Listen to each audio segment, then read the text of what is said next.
A ideia de uma mente construída pelo ser humano que pudesse tomar decisões e até ter sentimentos está presente na literatura, em pinturas e também nos primórdios do cinema.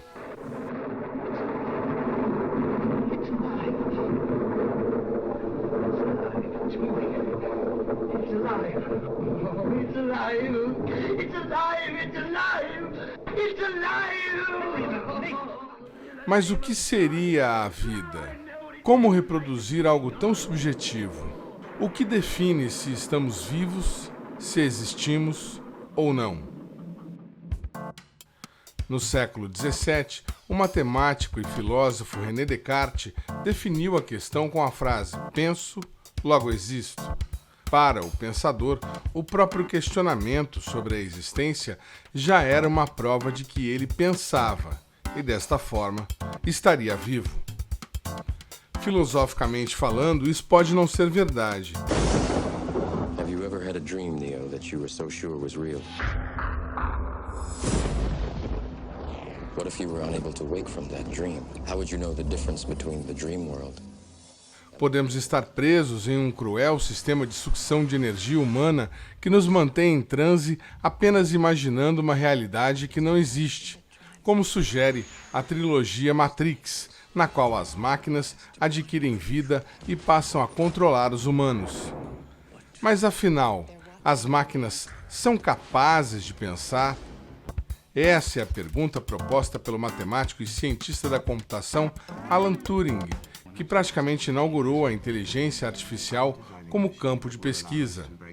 Turing é apontado como o principal responsável pela construção da máquina de Bombe, que foi usada pelos aliados durante a Segunda Guerra para decifrar a comunicação nazista. You will never understand the importance of what I am creating here. Alan Turing escreveu um artigo que ficou muito famoso, que é Maquinário Computacional Inteligente. Isso foi em 1950. Aí em 1956, o termo inteligência artificial foi introduzido através de um seminário por John McCarthy de Princeton. Turing foi considerado o pai da computação por conta do desenvolvimento da chamada máquina de Turing, projeto base para o primeiro computador. Então, na verdade, a inteligência artificial, muito embora existisse já pessoas que conceberam essa possibilidade há muito tempo, ela só se tornou assim viável, palpável, quando os primeiros computadores começaram a ser desenvolvidos, né? Ele também criou o chamado teste de Turing, que pretendia estabelecer o quanto inteligente uma máquina poderia ser, ou se ela poderia pensar. No teste, uma pessoa deveria enviar perguntas para uma máquina e um ser humano ao mesmo tempo, sem saber com quem estava conversando. Se a pessoa que recebe as respostas não conseguir identificar quem é a máquina e quem é o ser humano, significa que o computador conseguiu passar no teste de sistema inteligente, ou, pelo menos, ser capaz de imitar reações humanas. Ele seria capaz, inclusive, de acordo com os testes clássicos de inteligência artificial, que é a ideia conceitual, ele seria capaz de se passar por um ser humano em domínios bem específicos. Por exemplo, xadrez, que antigamente era o esporte, o jogo assim mais complexo. Já deve ter uns 10 anos aí que os computadores melhores batem os melhores mestres de xadrez. E no meu caso, qualquer computadorzinho já está bem melhor do que eu. Observa que é um grande desafio, né? Um grande desafio, porque não existe nada mais assim sofisticado, talvez, no universo, que a nossa capacidade de, a partir de dados, a partir do ambiente que nós nos encontramos, ter um cenário, tirar conclusões e, a partir daí, agir de forma adequada. Hoje, sistemas que usam inteligência artificial são até comuns e podem ser encontrados nos mais diversos lugares. A inteligência artificial que ela mistura uma série de conceitos, né? Na verdade, tem até vários nomes que são parecidos com esse, que estão... Cada artigo, cada pesquisa acaba chamando de um jeito, né? Mas todos fazem parte dessa família aí, que é reconhecimento de padrões, aprendizado de máquina, né? Que vem do machine learning em inglês, né? E mais hoje, mais recentemente, né? Os conceitos de redes neurais e também um termo que também está bastante sendo utilizado é o deep learning, que seria aprendizado profundo, né? E isso tudo vem dessa grande área, a inteligência artificial. A inteligência artificial e suas variantes é a última fronteira aberta nesse continente de ideias que se tornou a computação moderna. Mesmo assim, uma máquina totalmente autônoma, capaz de tomar suas próprias decisões, ainda seria um sonho distante. O ser humano é incrivelmente adaptativo. A inteligência humana, ela se adapta, ela reconhece o que ela não sabe, ela procura atrás. Então, tudo isso são ideias que vai chegar nesse ponto. Então, decorar regras de um jogo incrivelmente complexo, capaz de bater um ser humano, que o ser humano tem uma limitação na memória que ele pode usar para os jogos, ele usa mais estratégica, é um problema já resolvido com o Go e o xadrez.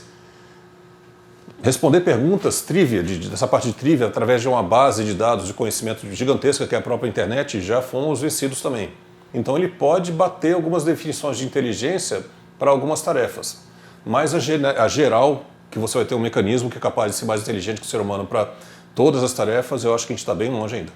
Olá, amigo ligado na programação da TVT e você que nos assiste pelo Sistema NET em todo o Brasil. Estamos começando mais um programa Brasil Consciência, uma realização do Sindicato Nacional dos Servidores Públicos Federais na área de Ciência e Tecnologia do setor aeroespacial. No programa de hoje, a gente vai bater um papo sobre inteligência artificial, redes neurais artificiais e como tudo isso pode auxiliar no combate e na prevenção aos desastres naturais. Para falar de desastres naturais, nós temos aqui dois pesquisadores, um tecnologista e um pesquisador do CEMADEM, o Centro Nacional de Monitoramento e Alerta de Desastres Naturais, que funciona aqui em São José dos Campos, no Parque Tecnológico. São eles o João Garcia, tecnologista. Muito obrigado, João, por você ter aceitado o nosso convite. E o Carlos Frederico de Ângeles, pesquisador sênior lá do CEMADEM. Muito obrigado, Carlos, por você ter atendido aqui também o nosso convite.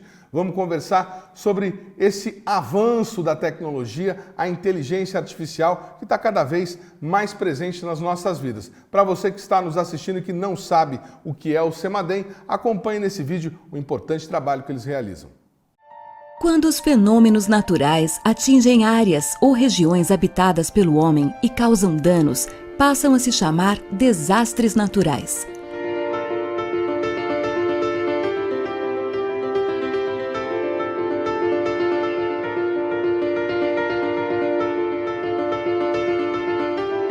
Estudos indicam que está havendo um aumento na intensidade e na frequência de fenômenos extremos, como temporais, tornados e estiagens severas, aumentando a possibilidade de ocorrência de desastres naturais. Na década de 70, a média de desastres ocorridos no mundo foi de 90 eventos por ano, saltando para mais de 260 eventos na década de 90.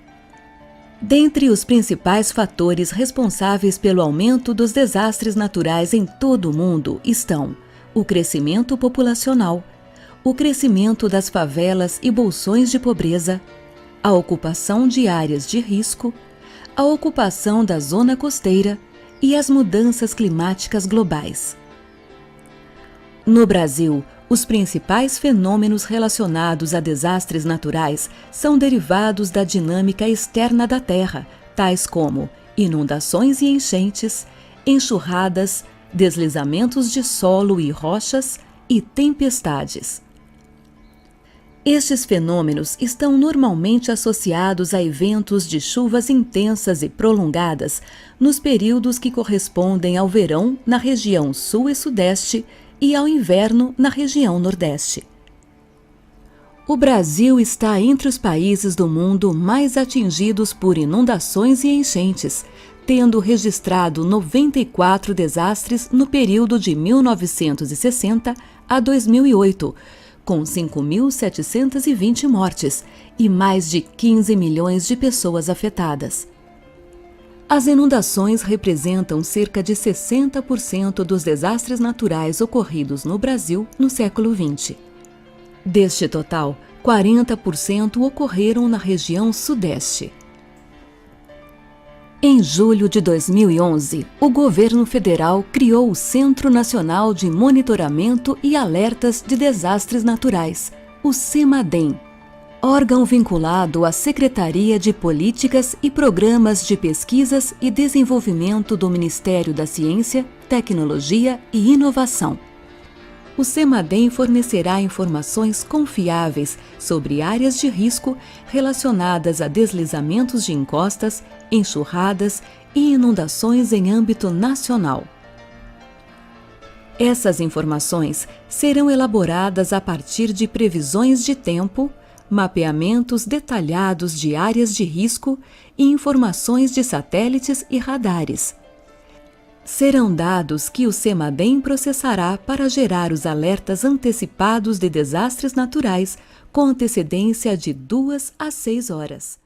Muito bem, CEMADEM devidamente apresentado. E você que ainda está se perguntando qual que é a utilidade do órgão na sua vida, vamos dar uma passada rápida nas últimas notícias que citam o CEMADEM. Por exemplo, notícia do site G1, vocês estão vendo aí, olha, após chuvas com raios na madrugada, Sorocaba registra o maior índice pluviométrico do estado. Quem forneceu essa informação lá para o pessoal da Defesa Civil de Sorocaba foi o CEMADEM, um total de 70 milímetros de chuva nas últimas 48 horas. Também aí informações do portal SF Notícias, chuva de granizo no bairro do Cantagalo. Quem deu o alerta lá para o pessoal de Cantagalo também foi o órgão aqui de São José dos Campos, o CEMADEM, que emitiu esse alerta para a Defesa Civil 24 horas antes do acontecido.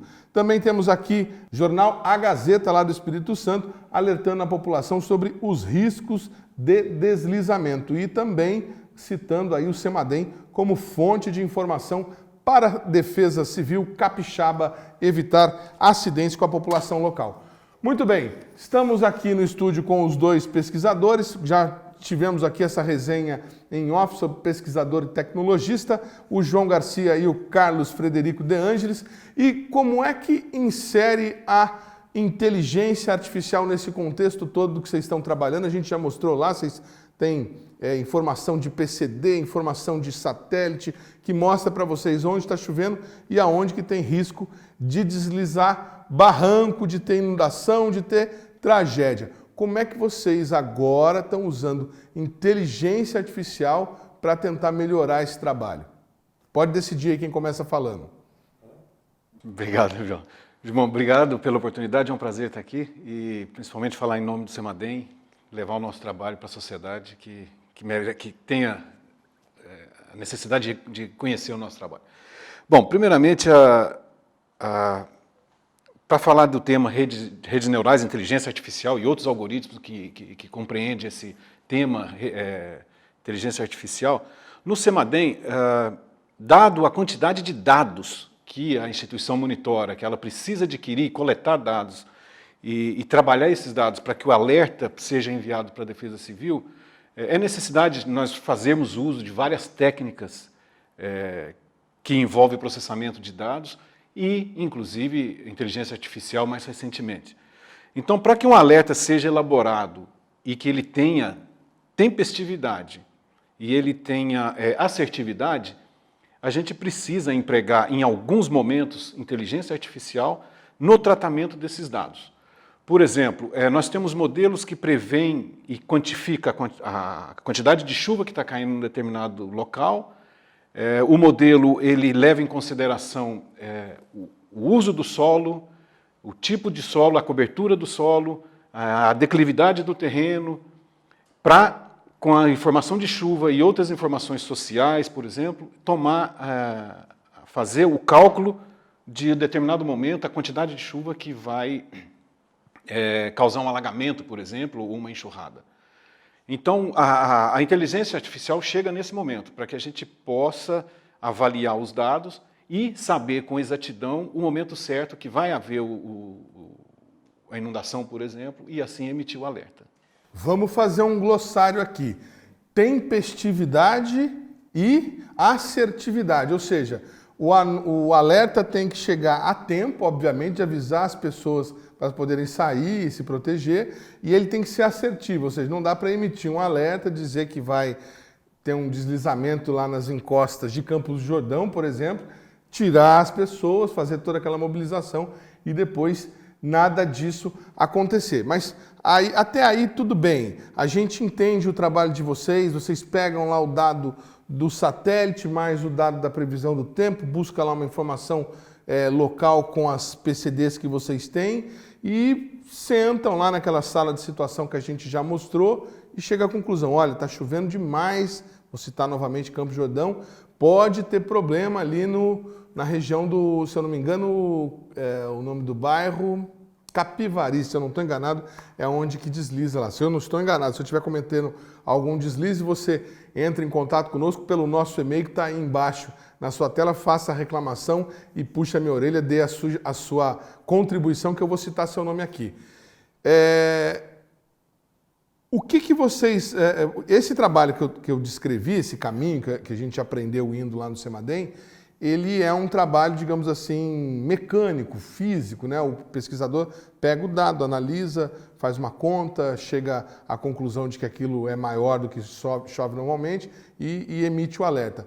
A inteligência artificial vem para substituir o pesquisador, ou seja, o computador vai ficar fazendo essa análise o tempo todo e emitindo o alerta sem que um humano tenha que fazer esse trabalho?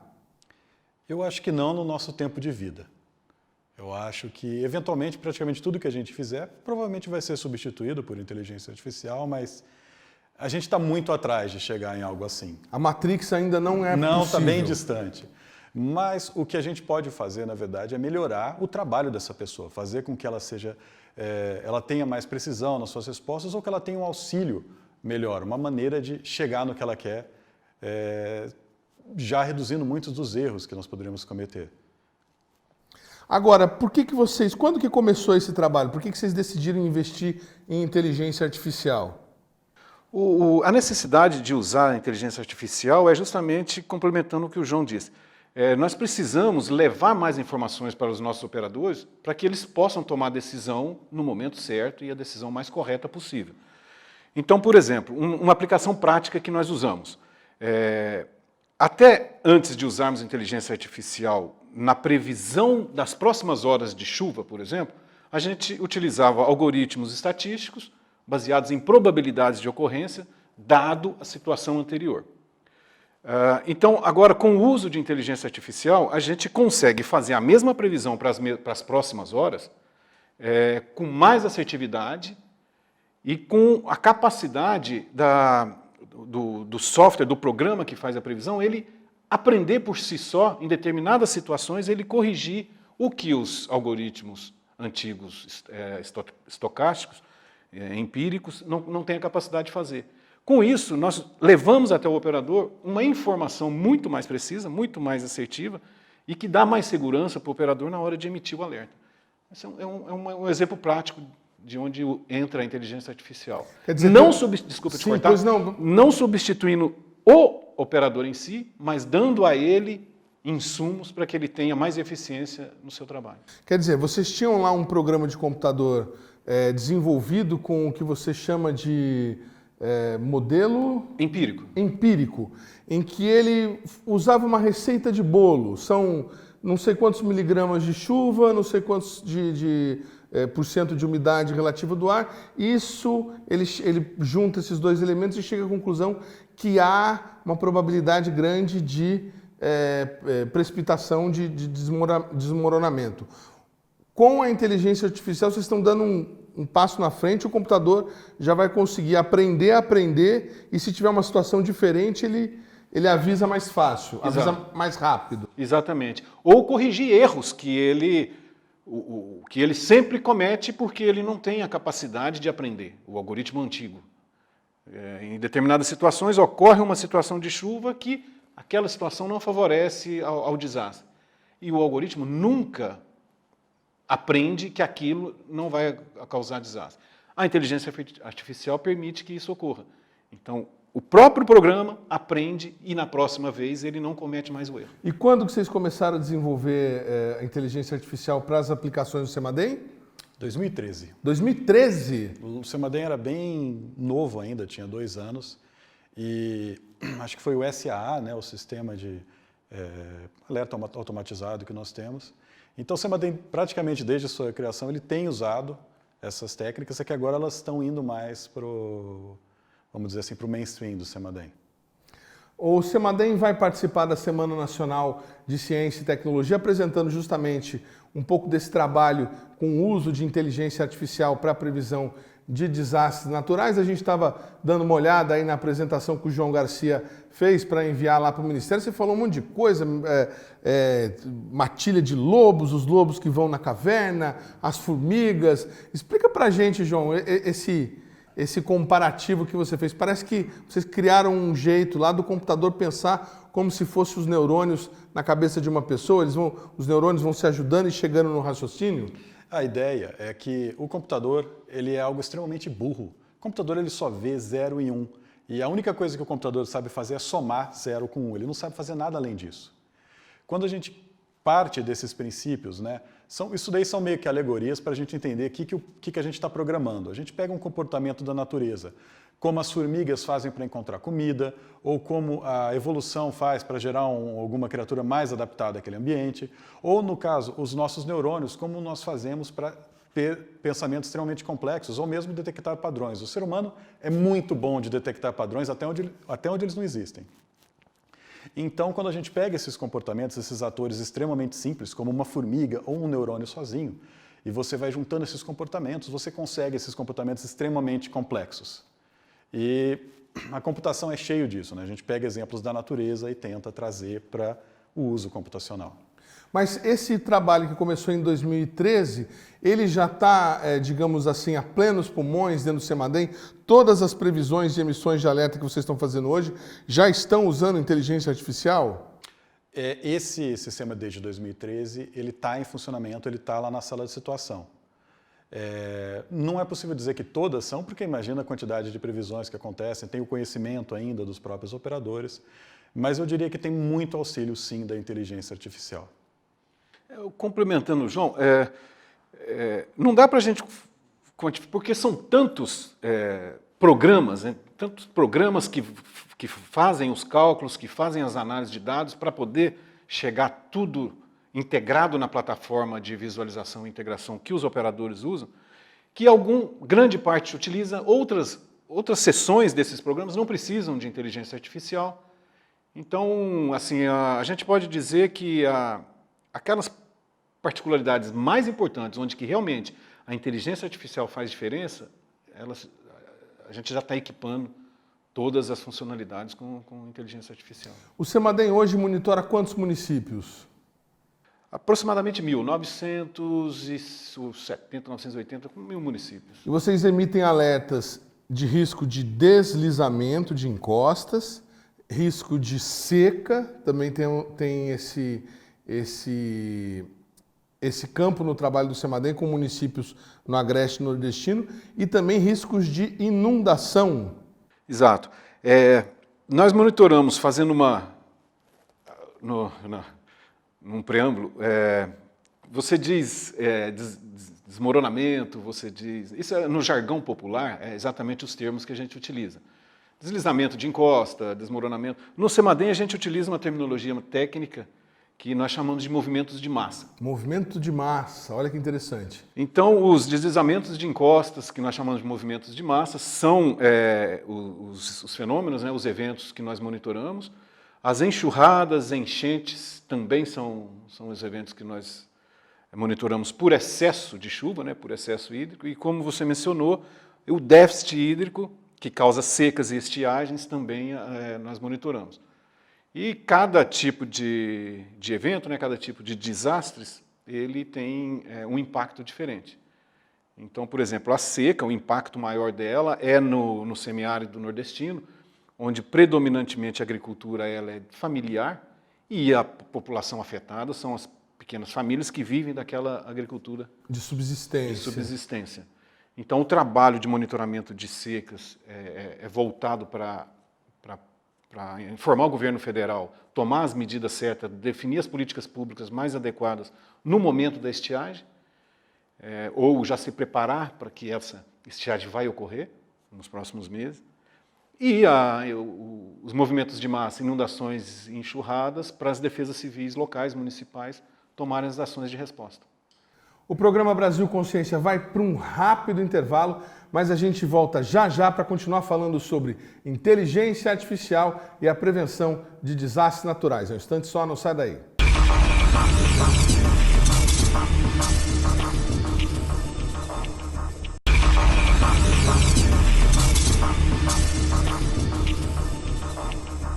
Segundo bloco, o programa Brasil Consciência de volta falando hoje sobre o uso da inteligência artificial para a prevenção de desastres naturais pelo CEMADEM, o Centro de Monitoramento e Alerta de Desastres Naturais, que funciona aqui mesmo em São José dos Campos. Nós já estivemos no CEMADEM numa outra oportunidade para mostrar como é que eles trabalham. Vamos mostrar para vocês de novo, para a gente relembrar o caminho dessa informação do que está acontecendo na natureza até a Defesa Civil, que vai alertar a população atingida. Veja. O CEMADEM nasceu a partir de uma tragédia, infelizmente, né, a grande tragédia do Rio de Janeiro, em 2011.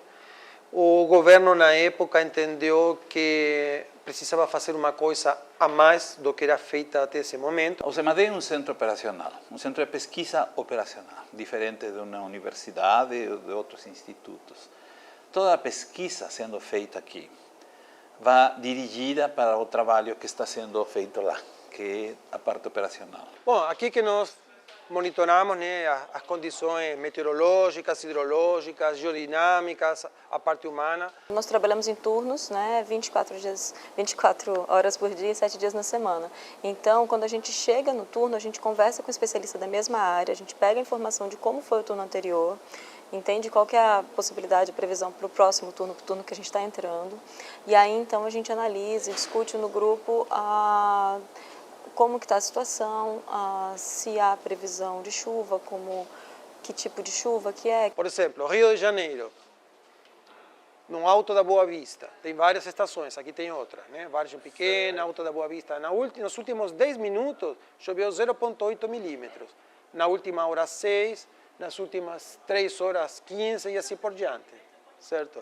Então, esses são valores muito importantes porque um dos critérios para enviar os alertas é quanto choveu nas últimas horas, nos últimos dias e quanto que poderá chover. E tem grupos trabalhando na modelagem, na observação e grupos de tecnologia de informação que ajudam a fazer esse casamento entre modelos e observações. A divisão de desenvolvimento é a área do CEMADEM responsável por fazer o desenvolvimento desses softwares específicos. Os principais sistemas de software que nós temos aqui no CEMADEM hoje são o sistema de gerenciamento remoto de PCDs, que é o sistema que recebe as informações das PCDs, qualifica e disponibiliza para visualização. O sistema responsável pela visualização é o sistema de alerta e visualização de área de riscos, o SALVAR, utilizado constantemente pelos colegas da sala de situação, e na sequência nós temos o Sistema Integrado de Alerta de Desastres Naturais, que é o sistema que faz a confecção e a emissão dos alertas. A gente elabora o alerta e envia para o SENAD, e o SENAD que reencaminha para as defesas civis estaduais e municipais. Nós temos vários casos, né, documentados, perfeitamente documentados, sobre alertas que foram bem sucedidos. Lembro um agora muito claro em Porto Seguro, na Bahia. Nós enviamos um alerta e aí dias depois veio um e-mail da Defesa Civil nos parabenizando, porque eles não estavam esperando a chuva, Aí chegou o alerta do CEMADEM, eles retiraram as pessoas das casas e o morro caiu em cima das casas. Para o pesquisador, ver os resultados dos seus trabalhos, das suas pesquisas publicadas é bastante gratificante. No CEMADEM em particular, a gente considera que nós damos um passo a mais. Além da publicação em revistas arbitradas, gerar ou culminar em aplicativos, em plataformas, em aprimoramentos da área operacional e, consequentemente, a gente melhora o monitoramento e o alerta e, com isso, a gente consegue emitir alertas mais confiáveis, com maior tempo de antecedência e aí a gente trabalha para salvaguardar vidas.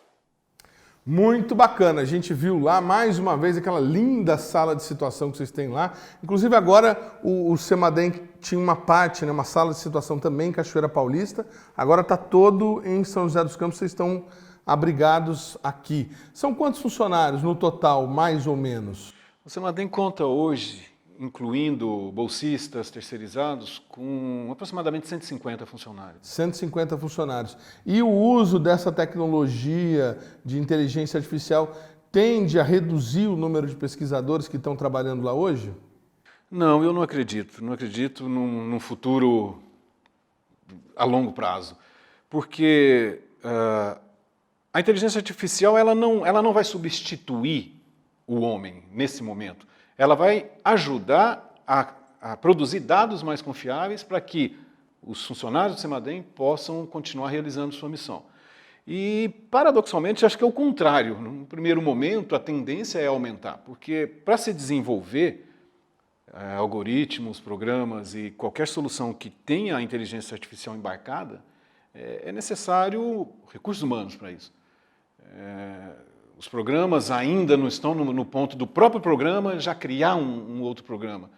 Então, no primeiro momento, eu acho que a tendência é até aumentar um pouco mais a necessidade de recursos humanos e depois estabilizar, mas não perder. E estrutura física? O CEMADEM vai precisar de um supercomputador para processar todas essas informações que vocês estão recebendo? Ou já dá para fazer com os PCzinhos que vocês têm lá? Eu acredito que para que se possa dar a resposta exata na questão de desastres, e aí não só considerando movimentos de massa, não só considerando enchentes e enxurradas, mas desastres naturais, vendavais, granizo, qualquer outro evento climático que cause desastres naturais, é necessário sim um supercomputador. Porque quanto mais você quer ser assertivo, mais necessidade de dados você tem, e quantidade de dados envolve necessidade de processamento. Então, para que possa atender na plenitude o Brasil em termos de monitoramento de desastres, eu creio que é necessário um supercomputador. Não só para processar os dados, porque o supercomputador, principalmente, ele deve ser usado para que se possa fazer a modelagem do sistema terrestre, e a partir dessa modelagem você rodar as equações que vai te descrever como está comportando aquele sistema e como ele vai se comportar no futuro mediante as perturbações que ocorrem. Uma chuva mais forte, um alagamento maior. Então, para que a gente possa ter essa modelagem em tempo real e projetando o futuro, não tem como fazer sem um supercomputador. Mas hoje nós temos, por exemplo, o INPE tem um supercomputador de uso do CPTEC de Cachoeira Paulista, que está lá obsoleto já, né? Essa obsolescência já atinge aí quase 5 anos, eles estão tentando se virar. O Ministério de Ciência e Tecnologia entende a questão, a importância, a relevância. Tivemos entrevista com o ministro Marcos Pontes recente, no programa que foi ao ar na semana passada, ele falando, na semana retrasada, falando dessa questão, mas não tem 120 milhões no momento para dispor e comprar. O Brasil tem um outro supercomputador mais moderno funcionando no Laboratório Nacional de Computação Científica lá no Rio de Janeiro. Esse foi entregue, se eu não estou enganado, em 2019. Vocês precisariam de um. Ele seria dessa magnitude toda aí do CPTEC, do Centro Nacional, em volta aí de 120, 150 milhões de reais para vocês poderem desempenhar esse papel importante para a sociedade? São realidades diferentes. Eu vejo que cada centro que você citou, eles têm a sua própria necessidade, dada a missão daquele centro. O CPTEC continua necessitando de supercomputador, vai continuar necessitando, porque fazer a modelagem da atmosfera não tem como ser feito sem o supercomputador. O LNCC, com as suas atividades, também vai necessitar, continua necessitando, necessitará no futuro. A questão oceânica também precisa de seu supercomputador, porque é um outro ambiente totalmente diferente da atmosfera, embora tenha suas particularidades, suas similaridades. E a questão dos desastres também é uma outra realidade. Os desastres fazem uso daquilo que os supercomputadores usados na atmosfera, no caso do CPTEC, gera como resultado. Esses resultados entrarão no supercomputador, num possível supercomputador, no CEMADEM, e assim sucessivamente. Hoje isso é apenas um desejo, não existe um projeto, ninguém pediu um orçamento, é apenas uma projeção de que um dia o órgão vai precisar. A gente supõe que o Brasil, à medida que vai se desenvolvendo, à medida que a economia vai permitindo, o Brasil vai ter a necessidade de atender às demandas da sociedade e aumentar o monitoramento e a emissão de alerta para outros desastres além do que se já faz hoje. O que nós fazemos hoje, atendemos, temos os recursos necessários, temos recursos suficientes, mas à medida que as demandas vão aumentando e a necessidade de outros alertas serem incorporados, a infraestrutura ela também tem que ser melhorada. E eu acredito que é um caminho natural, isso vai acontecer naturalmente. Com toda certeza. Hoje, para que o nosso telespectador saiba, vocês têm algum número de alertas que vocês emitem diariamente aí para as defesas civis do país? O CEMADEM não emite alertas diretamente para a população, ele avisa a Defesa Civil que toma as providências com a população. Vocês têm aí mais ou menos uma base de quantos alertas vocês emitem todos os dias? Ou por mês, sei lá? Existe uma sazonalidade na emissão de alerta que é em função da sazonalidade climática nossa do Brasil. Então, na época de chuva, o número de alertas ele é muito mais elevado e também existe uma variabilidade espacial na emissão dos alertas. Então, em determinados momentos, a maior quantidade de alerta é emitida para o sul, isso migra para o sudeste em função da migração das frentes frias ou dos sistemas precipitantes que avançam pelo país, chegando até o nordeste. A gente teria que pegar a nossa base de dados, eu teria que pegar a base de dados para fazer um cálculo certo, uma média. Mas no auge da estação chuvosa, nós chegamos a ter por dia, já chegamos a ter algo em torno de 40, 50, 60 alertas por dia. Claro, considerando o país todo. Obviamente, nem todos eles para o mesmo município, né? Para vários locais diferentes e situações diferentes também, né? Sim. Não é uma coisa... Enquanto o município está sendo alertado para movimento de massa, o outro está sendo alertado para enchente ou um alagamento. E nós também fazemos um trabalho que vai além dos 1000 municípios que nós temos a responsabilidade de monitorar, que são aqueles municípios que nós não temos o mapeamento das áreas de risco, que não está na nossa lista de municípios que nós chamamos prioritários, mas que nós temos as ferramentas e nós estamos observando, nós sabemos que tem o risco de acontecer alguma coisa. Já avisa. Nesse caso, nós emitimos um aviso para a Defesa Civil, falando, por exemplo, o município de Jacareí, que não é um município que nós temos o mapeamento das áreas de risco, mas nós sabemos que vai ocorrer alguma coisa séria. Então, nós emitimos um aviso, um alerta, um aviso, não é um alerta, é um aviso de risco de ocorrência. E que é o insumo que a Defesa Civil local precisa para poder começar a tomar essas ações de resposta. Só para deixar claro para a população de Jacareí que estiver nos assistindo, Jacareí não é monitorada justamente por não ser considerado um município com alto risco de acidentes. É uma questão, o CEMADEM dispõe das suas estações, do seu pessoal, em algumas cidades do país, onde, obviamente, há maior risco desses acidentes acontecer. João, você estava falando lá na sua apresentação sobre técnicas de inteligência artificial, você falou da árvore da decisão. Nós já tivemos aqui pesquisadores do INPE que falaram também de árvore de decisão e da tal rede neural artificial, o computador pensando como seres humanos. Para um leigo como eu, por exemplo, fica difícil tentar visualizar isso de uma maneira um pouco mais lúdica. Qual que é o exemplo que você daria para a gente falar para quem nos assiste em casa? Como é que funciona isso? A ideia todos esses algoritmos é você partir de uma coisa extremamente simples que você consegue ensinar para uma criança a fazer, né? E a partir da replicação dessa coisa simples você chegar num comportamento complexo. Hoje em dia, Edmond, diferente de quando eu aprendi isso daí há 15 mais anos atrás, a gente tem uma paleta de ferramentas para a pessoa que está interessada em aprender muito boa na internet.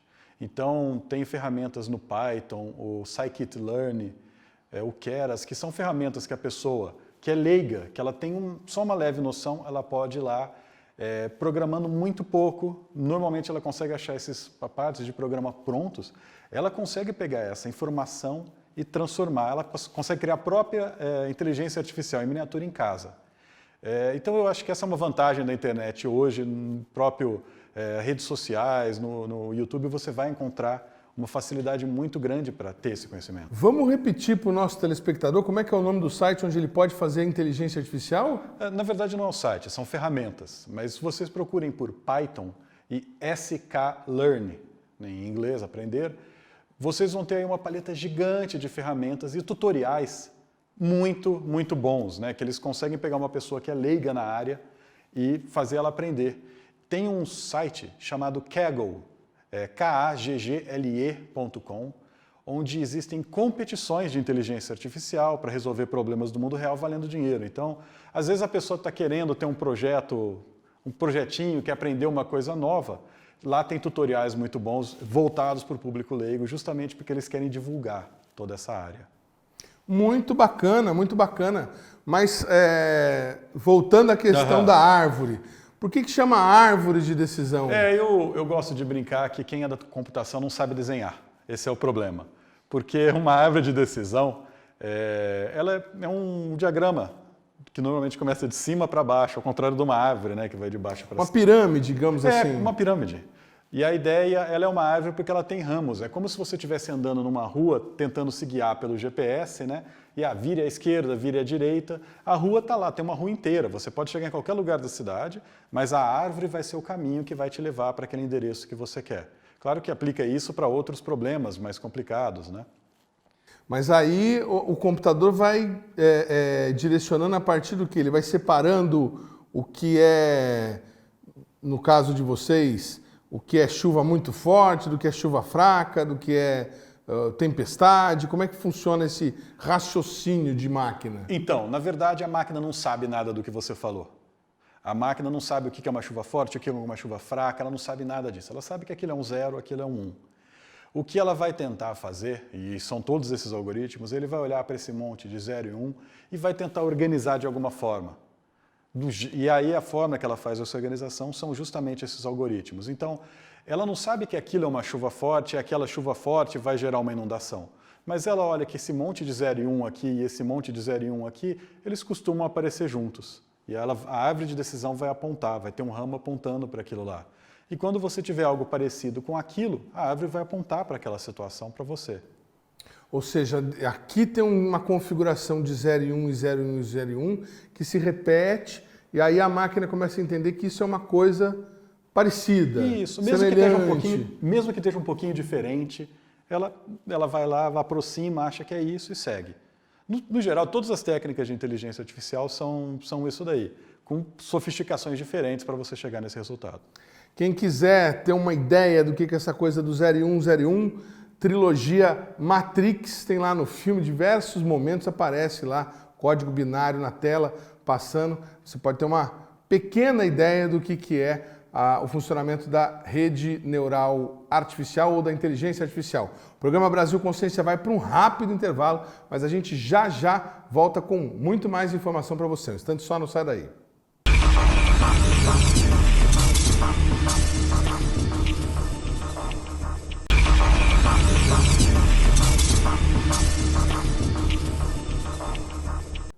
Terceiro bloco, o programa Brasil Consciência de volta, falando hoje do uso, da aplicação de inteligência artificial na prevenção de desastres naturais. Para falar sobre isso, nós estamos aqui com o João Garcia e com o Carlos Frederico De Angelis, nossos convidados lá do CEMADEM, estão explicando para a gente como é que o órgão está fazendo para implantar essa tecnologia no seu trabalho, no seu dia a dia.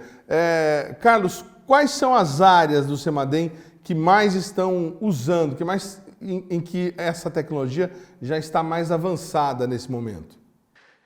Eu diria para você que a gente tem todas as 4 principais áreas de atuação do CEMADEM, nós temos a inserção de inteligência artificial. Hoje, basicamente, a gente trabalha com a parte meteorológica, que é toda a questão de previsão de tempo, monitoramento das condições climáticas. Nós trabalhamos com a parte hidrológica, que é o leito de rios, nível, altura de rios, bacias hidrográficas, bacias de drenagem, etc. Com a componente geológica e geodinâmica, que é a questão das encostas, da declividade e tudo mais que pode causar os movimentos de massas. E a questão do desastre em si, que envolve, além das 3 áreas, envolve a componente social, envolve a componente econômica. Então, essas 4 áreas são as principais áreas que nós atuamos e que, de certa maneira, umas mais aderentes à inteligência artificial, outras um pouco menos, mas tudo impregnado com inteligência artificial. É fácil encontrar mão de obra especializada para trabalhar com desastres naturais, modelagens e inteligência artificial agora no Brasil, não? Essa maneira que o Brasil adotou de se monitorar e fazer e trabalhar com a temática de desastres naturais, ela é muito nova. Foi após o grande desastre do Rio de Janeiro, no início de 2011, e com a criação do CEMADEM, logo em seguida, é que se criou essa temática de abrangência nacional. Então, os recursos humanos ainda são escassos. E o Brasil é muito grande e é muito variado, muito diversificado a questão de desastre. Nós comentamos anteriormente que nós temos secas, nós temos vendavais, nós temos descargas elétricas e outros fenômenos que causam desastres. E para que a gente possa atender tudo isso, nós não temos recursos humanos suficientes ainda no país. Então, a necessidade de recursos humanos é muito grande. Hoje, nós temos no CEMADEM a capacidade de atender os 1000 municípios que nós monitoramos, mas com muita limitação, com muito esforço individual de cada um lá dentro, que é um trabalho muito grande, muito intenso. A necessidade de mão de obra, para nossa realidade atual, ela existe e vai continuar existindo à medida que se aumenta a necessidade de atender outras áreas, outras demandas. Nós já vamos falar sobre a questão da mão de obra, mas você falou sobre o ineditismo do estudo. Ele é inédito só no Brasil ou o CEMADEM tem algum par internacional aí nos Estados Unidos ou em algum outro, sei lá, na Holanda, por conta da questão das inundações? Como é que é feito em outros países? Vocês têm informação disso? Sim. A gente teve, no início, a oportunidade, os idealizadores do CEMADEM e nós que começamos a trabalhar no centro desde o início, a gente teve a oportunidade de visitar vários países e conhecer como se enfrentava a questão de desastre nesses diversos países. E cada país tem a sua particularidade. Nós não encontramos, da maneira que se adotou no Brasil, nós não encontramos ainda em algum outro país. Olha que coisa interessante. Não que nós sejamos mais eficientes que eles e eles, não. A realidade do Brasil nos conduziu para que nós adotássemos o padrão que nós adotamos em escala federal, claro. Mas certamente nós temos no mundo algum país com características parecidas, semelhantes, mas que ainda não desenvolveu esse trabalho, né? Imagino na América do Sul, alguém que tem condição climática parecida com a gente. Vocês já tiveram alguma sondagem, algum pedido de intercâmbio de informações com países vizinhos? Vocês já fizeram algum trabalho para países vizinhos aqui na América do Sul? Eu te digo mais, Edmond, porque E aí, só voltando, né, nós adotamos essa metodologia que hoje está sendo aplicada no CEMADEM. E, claro, o Brasil faz parte da ONU, e então nós também fazemos parte de algumas agências, instituições da ONU. Uma delas é a WMO, a OMM, Organização Meteorológica Mundial. Então, o CEMADEM, nós temos presença na OMM e chamou muita atenção da OMM a metodologia nossa. Então, quando você diz algum país pediu apoio, eu vou mais. A própria OMM reconheceu que o nosso trabalho ele é bem efetivo, ele é diferente, e a toda oportunidade nós somos convidados a apresentar, nós somos chamados a opinar sobre essa metodologia, como adaptar ou como aplicar em outros locais. Na própria OMM, ela está criando uma grande base, uma grande estrutura para monitoramento de desastres, e foram eleitos 3 projetos pilotos, 3 casos de sucesso, sendo que o nosso é um deles. Quando foi isso? Isso já está ocorrendo, já há 2 anos que a OMM decidiu implementar esse sistema, e ele está em andamento, e então já na atualidade. Regionalmente também nós temos, por exemplo, o Equador, nós temos trabalho em conjunto, o Peru, a Argentina, Paraguai, nós temos inclusive a nossa rede de radares integrada com radar do Paraguai. Olha só que interessante. A nossa plataforma de monitoramento é disponibilizada para o Paraguai e para o Peru, eles têm total acesso, livre acesso. Então, o que o nosso operador aqui está vendo, eles também estão vendo. Então, essa sinergia e essa colaboração é presente desde o início do CEMADEM. Muito bacana. Nós falamos agora, pouquinho antes dessa minha última pergunta, sobre a questão da disponibilidade de mão de obra especializada para trabalhar com desastres naturais. E o próprio CEMADEM tem um curso de pós-graduação para que a pessoa se forme pesquisador em desastres naturais. Vamos acompanhar no vídeo como é que funciona esse curso, quem pode participar. O CEMADEM ele possui atualmente 61 doutores, 36 mestres e 6 especialistas. Então, possui uma mão de obra extremamente qualificada. E, obviamente, que é necessário que dê continuidade na formação de mão de obra, principalmente mão de obra voltada à questão dos desastres naturais. Não existe ainda, ou não existia, na verdade, nenhum programa de pós-graduação voltado especificamente para desastres naturais. Então, o CEMADEM firmou aí uma parceria junto à Unesp, onde nós estamos ofertando, então, o curso de pós-graduação em desastres naturais para formação de mestres e doutores nessa ciência. Entendemos que isso é muito importante para a pesquisa, tendo em vista que este pesquisador, este profissional tem um olhar diferenciado de outras linhas de pesquisa, como a própria meteorologia ou a hidrologia e assim por diante. Nós vemos que o profissional voltado a esta área, ele pode atuar tanto no CEMADEM, em pesquisas no CEMADEM, como ele pode atuar também em outras instituições de ensino, em instituições, em universidades que ofereçam programas voltados aí à pesquisa na área de meteorologia, de hidrologia, de geologia ou propriamente em cursos e pesquisa na área de desastres naturais. Esse profissional pode inclusive atuar também na iniciativa privada em diversas frentes.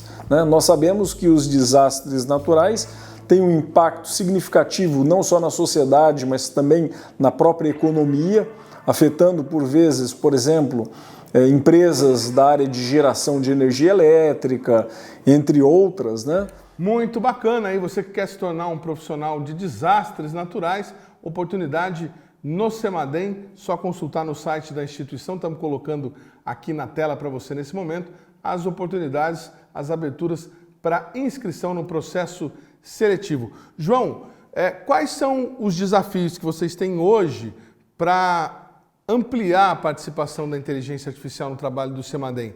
É máquina, é Big Data, compilação desses dados todos que vocês recebem? É o supercomputador? É o treinamento humano? O que está faltando para que a inteligência artificial possa estar mais presente no trabalho do CEMADEM?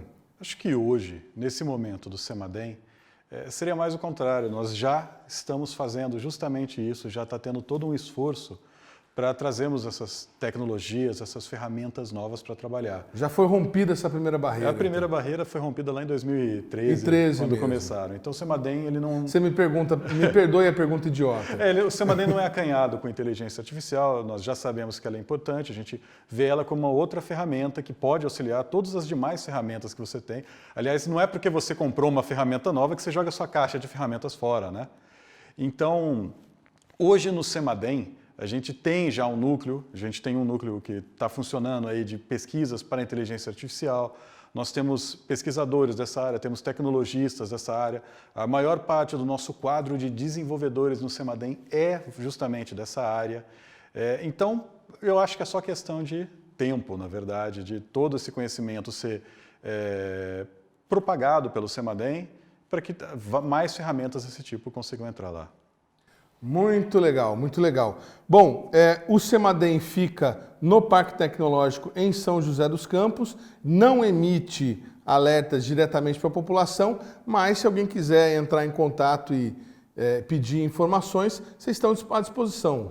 Sim, sim, nós estamos totalmente abertos. Nós temos um programa interno de que nós recebemos escolas, recebemos alunos, o nosso setor de relações... CEMADEM Educação.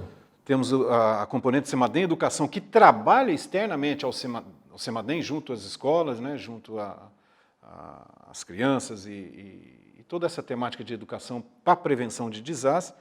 E temos um programa externo, um CEMADEM interno, que é feito pela nossa divisão de relações institucionais, que nós recebemos visitas. Então, podem as escolas, os interessados, podem entrar em contato com o CEMADEM. Nós temos no site o canal, telefone, e-mail, a pessoa responsável, e pode entrar em contato, que nós temos todo um programa para receber esse pessoal, nós damos palestras, nós fazemos uma visita interna, toda essa dinâmica de acolhimento da sociedade lá dentro do CEMADEM, ela é bem importante e funciona muito bem lá dentro. Muito bem, o Brasil Consciência de hoje vai ficando por aqui. Você que quiser conhecer os demais programas produzidos pela rádio do CineCT, pode assistir nossa programação na TV Plural de São José dos Campos ou na nossa página no Facebook, que está aí para você na tela nesse momento. Você que acompanha o Brasil Consciência pela internet, quiser conhecer os outros programas, todo o conteúdo que a gente já produziu, está aí para você também na tela nesse momento o nosso endereço eletrônico, nosso canal no YouTube. Dúvidas, críticas, reclamações, sugestões, está aí também para você o nosso e-mail pelo qual você pode falar conosco a qualquer momento. A gente volta em uma semana com mais um programa inédito para você. Obrigado pelo carinho da sua companhia e pela sua audiência. Tchau, gente!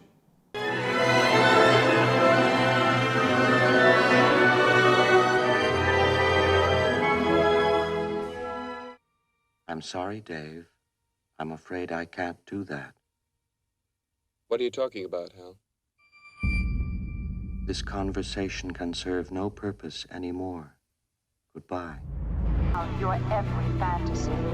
Each resort is maintained by reliable computer technology and people by lifelike robot men and women. Colonies 2 weeks ago. 6 replicants, 3 male, 3 female. They slaughtered 20. A Blade Runner's job is to hunt down replicants. Manufactured humans you can't tell from the real thing. What's this? Roy Batty. Probably the leader. In this city, under cover of darkness, someone is stalking Sarah Connor. Sarah Connor? Yes.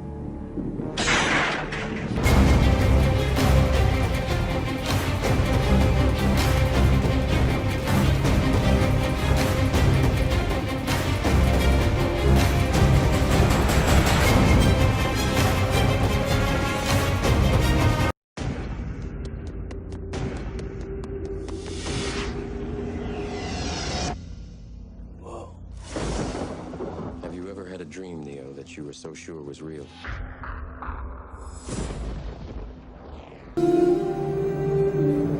In a distant future, in an age of intelligent machines, he is the first robotic child programmed. Theodore, I saw in your emails that you'd gone through a breakup recently. You're kind of nosy. Am I? You'll get used to it. Over the next few days, you're going to be the human component in the Turing test. One day the AIs are going to look back on us the same way we look at fossils.